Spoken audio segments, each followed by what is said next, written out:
کہ نبی رحمت سرکار نے مجھے دیدار کرایا ہے، آپ کی طرف متوجہ کیا ہے، آپ کی طرف اشارہ بھیجا ہے۔ نبی رحمت فخر موجودات صلی اللہ علیہ وبارک وسلم سرکار کا وہ دیوانہ، وہ مستانہ جو دن میں کئی ہزار مرتبہ آپ کی ذات والا شان پر درود و سلام کے گجرے پیش کرنے والا مارا پھر نہیں جا رہا۔ پھر رات گزرنے لگی، رات کے لمحے گزرے، پھر نبی رحمت سرکار نے مہربانی فرمائی، کرم نوازی فرمائی، دیدار کرایا۔ عرض کرنے لگا حضور آپ نے پہلے دن بھی حکم فرمایا، میں طلب نہیں کر سکتا تھا، زبان کا استعمال نہیں کر سکتا تھا،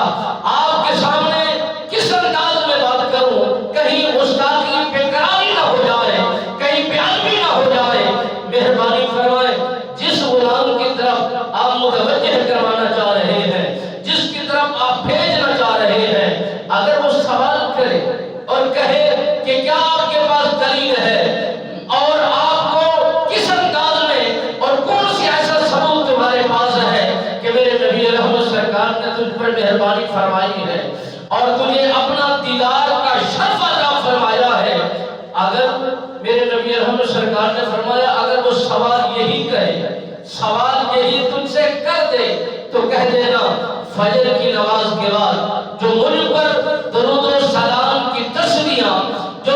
5000 مرتبہ تو پڑھتا ہے، اپنے آقا و مولا سرکار کی ذات پر یہی میری دلیل ہے۔ میرے نبی سرکار نے